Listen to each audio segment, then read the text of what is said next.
Good evening, St Leonard's. Is this? Can anyone hear me out there? No. Hang on.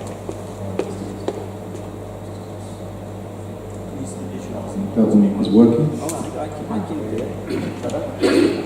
Yes, thank you. I can definitely hear the difference. Right, good evening, St Leonard's.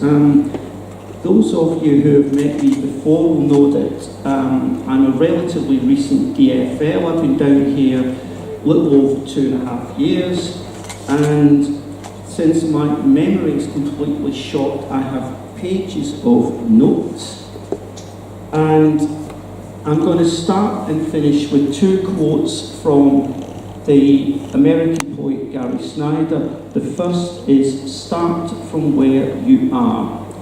And I am right here, right now. But I lived in North London for 40 years, and in the summer of 1976, I started writing poetry for the most banal of reasons. I was down at the Holton Anchor enjoying, I think it was Ian Dury and possibly Kilburn and the High Roads, and I fell in love with the barmaid. And oh dear, you don't need to know the rest of it, except that I started writing poetry and it was awful. But I knew it was awful, and I burnt wadges of it in a bucket. So then I went down to my local library, which was Hornsey Library in Crouch End, and just started looking at the poetry shelves. When I came to the English poetry and came across people like Philip Larkin, who was a big name at the time, I was horrified. And I thought, if that's a poet, I don't want to be one. So I turned my back on English poetry, and fortunately, the American poetry shelves were right behind me. And I found people like William Carlos Williams, Wallace Stevens, Ezra Pound, Marianne Moore, and then I got to Frank O'Hara, oh yes. And then I found 2 books by Gary Snyder published by a London-based outfit called Fulcrum Press. There was a selected poems and 6 sections from Rivers and Mountains Without End. And I promise you, that was an absolute light bulb moment, because I had never read anything like Snyder's work before. I mean, William Carlos Williams was enough of a surprise, but as soon as I got the Snyder books home and really started reading them properly and thinking about it, I'm thinking, well, I don't have a clue what this guy is doing or how he does it, but I'm going to do my best and see what happens. And you know what? My cataracts are so bad that I can't see a damn thing. Now, I'm going to assume that some people here at least have read Jack Kerouac. Yes? Anyone read Jack Kerouac here? Yeah. Good, thank you. Now, if you've read The Dharma Bums, which came out in 1958, although I think it was written a bit earlier, because Allen Ginsberg once said that in the 50s, Kerouac wrote 11 books in 5 years. Now, The Dharma Bums is a fictionalised portrait of Gary Snyder, where he's called Jaffe Ryder, and it's set in the early to mid-50s, and with any luck, right, there we go, lovely photograph of a US Forestry Service lookout post somewhere up in quite possibly Washington State. I believe that's Gary Snyder as a very young man. So for a couple of years, he spent his summers up in these isolated lookout posts with a set of binoculars scanning for forest fires. So that was how they did things in those days. And Jack Kerouac also did this for at least one summer, and a couple of months on his own up in the mountains gave Kerouac something like a nervous breakdown. But my point being anyway, Snyder, having grown up in rural farms in the American Northwest, was very comfortable in these sorts of situations, and a lot of his early writing is set in the Pacific Northwest. And if this will, right,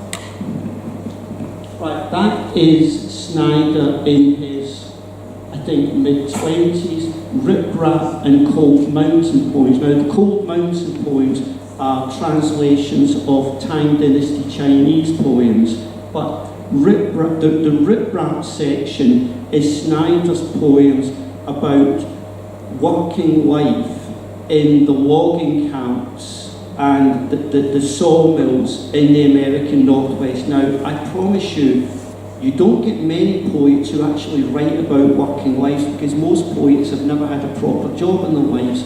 Snyder writes a lot about what it means to do some fairly hard physical work. He also writes a lot about religion and philosophy, because Snyder has been a Zen Buddhist for many years. And as well as this, in the early to mid-50s, he was living in the Bay Area at the same time as Allen Ginsberg, Michael McClure, Philip Whalen, all sorts of people. So this is where, or at least one of the places where the Beat Generation got its start. I'm sure you all know that the original group, Kerouac, Burroughs, Ginsberg, met in New York in 1944-45, thereabouts. However, Kerouac and various other people ended up in San Francisco in the mid-1950s, where they discovered that there'd been a thriving San Francisco poetry scene since at least the 1920s. And in fact, if you go back even further, there's a character called Joaquin Miller, the poet of the Golden West. Think William McGonagall in buckskins and long blonde hair. However, from the 1920s onwards, you had some important American poets, especially Kenneth Rexroth, based in the Bay Area. Now, if you haven't come across Kenneth Rexroth, major American poet, novelist, essayist, radio broadcaster, newspaper columnist, I mean, just an amazingly influential figure. And in the 50s, in the front room of his house, he ran a literary salon where the local poets came, and guess what? They had a glass or two of wine and they talked about stuff. And Snyder and McClure and Jack Kerouac all showed up. Now, Rexroth, being a very savvy man, had his doubts about Jack Kerouac, but recognised immediately that Snyder was the real deal. Now, the next big thing that happened, October 1955, there was a guy called Wally Hedrick who had an art gallery at the top end of Haight Street called the Six Gallery. He did a series of readings called Six Poets at the Six Gallery. The one in October 1955, Kenneth Rexroth was the MC, so there was Allen Ginsberg reading the first part of Howl, Gary Snyder, Philip Whalen, Michael McClure, Philip Omansha. You know what, I can't count properly, but there were 200 people at that event, and when Lawrence Ferlinghetti heard Ginsberg reading Howl, he sent him a telegram: "I greet you at the beginning of a great career. When do I get the manuscript?" So immediately, the whole Beat Generation thing, that was where it really started to go public. And Kerouac, who had been writing all these books in obscurity for years, finally got his third or fourth novel, On the Road, published in August 1957.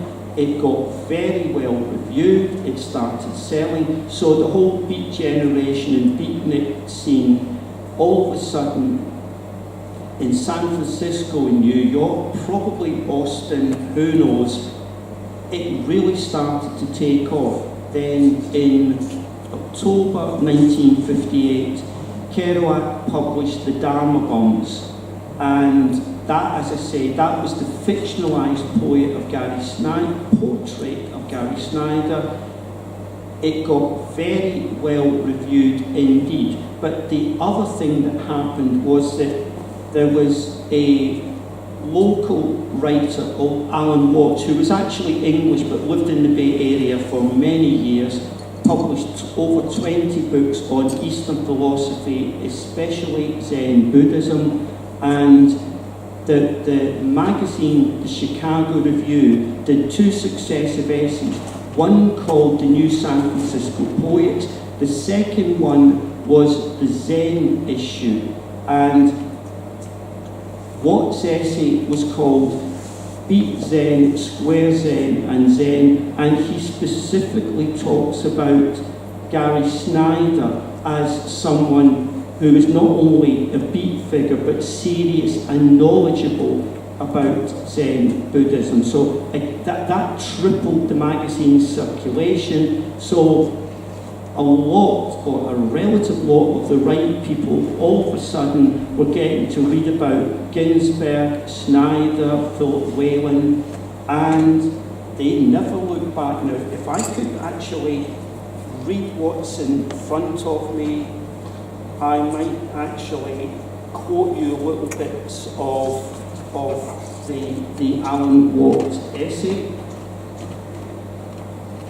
Here we go. As Watts understood, in the novel, we are seeing Snyder through Kerouac's eyes, and some distortions arise because Kerouac's own Buddhism is a true beat Zen which confuses anything goes at the existential level with anything goes on the artistic and social levels. And, oh yeah, he goes on to say that it's difficult for it is as difficult for Anglo-Saxons as for the Japanese to absorb anything quite so Chinese as Zen. And it is a wonderful essay which I would really like more time to talk about, but I'm going to skip straight on. And what I should say at this point is that not all beat writers are Buddhist. William Burroughs, Gregory Corso, John Cleland Holmes, none of them were Buddhist, and Kerouac reverted to Catholicism in later life, and of course Ginsberg's practice was Tibetan Buddhism, the crazy wisdom lineage, which is another whole story in its own right. Now, Snyder actually left San Francisco in early 56. He spent 10 or 12 years in Japan in various monasteries, so he never actually saw Kerouac again, but wrote constantly to him. But when he came back, he built his own house in the Sierra Nevada foothills as part of a community, and I think Allen Ginsberg fronted up the money. So this was a Buddhist counterculture, rural self-sufficiency community, so the good part of the hippie adventure. And Snyder as well has been a green and ecological writer, essayist and activist since the 50s onwards. And so therefore, both his life in San Francisco with Kerouac and Ginsberg and Lou Welch, and his later life up in Nevada County, it is utterly different to my North London suburban life, but the basic principle of a community or sangha of friends and comrades in squatting campaigns, short life housing co-ops, permanent co-ops, workers co-ops, political activism, writers groups, publishing, and generally what Snyder once referred to as a joyous life of voluntary poverty, and now here in St Leonard as part of a community of creatives. Everything I've done has been heavily influenced by Snyder's writing. Now, I was going to quote you just some titles from Snyder's essays, but I think I'm in danger of overrunning. What I would say, even though Snyder as a Buddhist and writer has been so important, I'm not a practicing Buddhist. I'm a recovering Catholic with a sympathetic interest in Buddhism.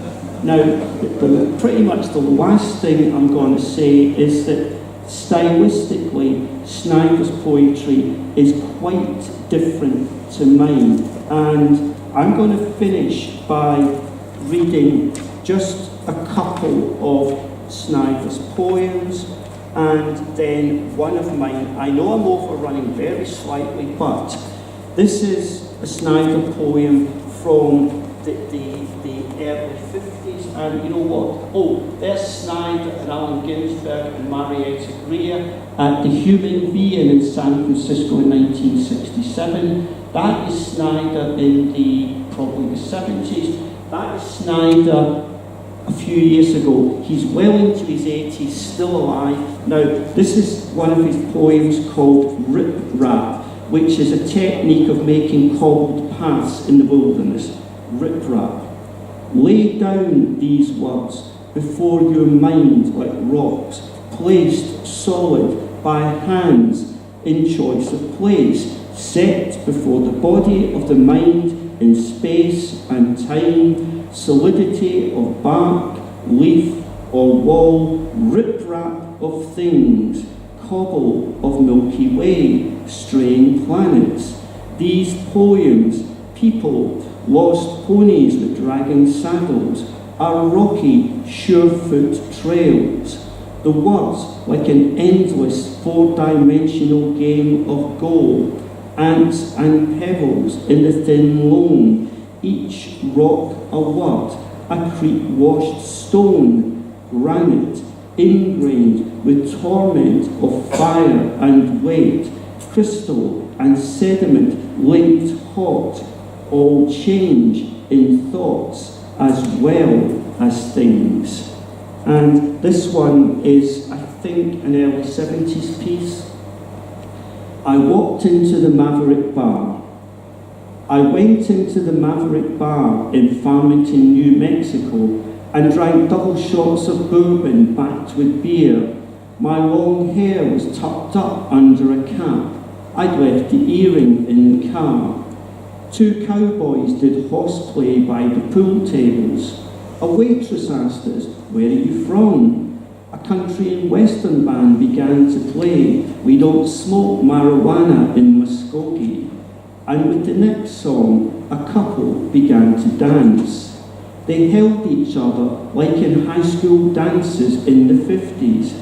I recall when I worked in the woods and the bars of Madras, Oregon, that short-haired joy and roughness. America, your stupidity, I could almost love you again. We left onto the freeway shoulders under the tough old stars. In the shadow of bluffs, I came back to myself, to the real work, to what is to be done. And if you'll indulge me for a moment, this is one of mine, written quite a while ago. My manzanita tree is waiting for me in the Sierra. Oh, I'll start that again. My manzanita tree is waiting for me in the Sierra Nevada foothills, up on the San Juan Ridge. I have never seen it, not even a photograph or on a postcard, but I know it is there, waiting patiently for me to show up one day, probably in April or October, but maybe August, when fires break out spontaneously and renew the landscape. And if this happens when I am not there to beat out the flames with a blanket or dig a fire break to save my very own tree, I will have to trust in God, luck, or the Buddha nature, that the hill it adorns will be left untouched. Firefighters will not trample it or cut it down, so that I can get to know my manzanita and everything else around it, even the other fire-prone plants like Scotch broom or conifer. My horoscope promised me good fortune. Green is the colour of luck, but a green card is too much to expect. A realtor in Nevada City advertising wilderness plots for self-builders is waiting for my call.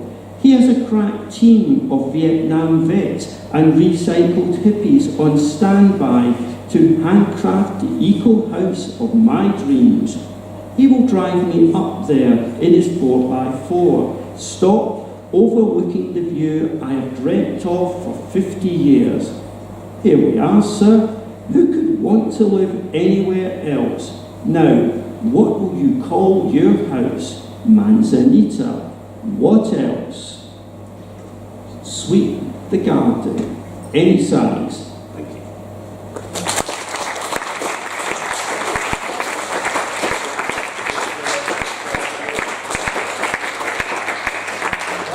Thank you very much, Brian. So, a wonderful account of the Beat Zen generation of poets. Does anybody have any questions for Brian? Just anybody been to the Bay Area and pursued the Beat poets at all? Anybody? Do I see any questions? Anybody? I heard Lawrence Ferlinghetti. Yes. I heard Lawrence Ferlinghetti. You've not mentioned him. I only skipped. I mentioned Ferlinghetti very briefly. Ferlinghetti, as a Bay Area writer, as publisher, as owner of City Lights Bookstore, has been hugely important. City Lights Bookstore is doing better than ever.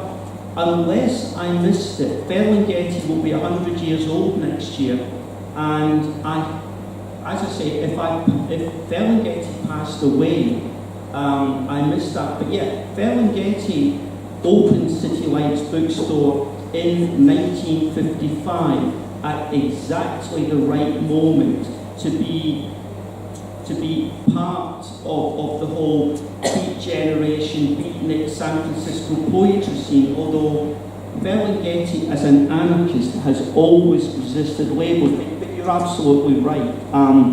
As a writer, bookstore owner, publisher, he is so important, yes. Thank you. Anybody got any questions? Any more questions for Brian and any of the Beat Zen poets? Brian, I take it you visited San Francisco and paid a pilgrimage to your... I've been to San Francisco several times, and I will be back in October. I will be back there for 10 days. I will be hitting every open mic event I can get to, and I will be featured reader at the Sacred Grounds coffee shop and the Cafe International in the Lower Gate. So yeah, I will be back with my friends. Oh yeah. Brilliant, excellent. Well, can we on that note then thank Brian for a wonderful...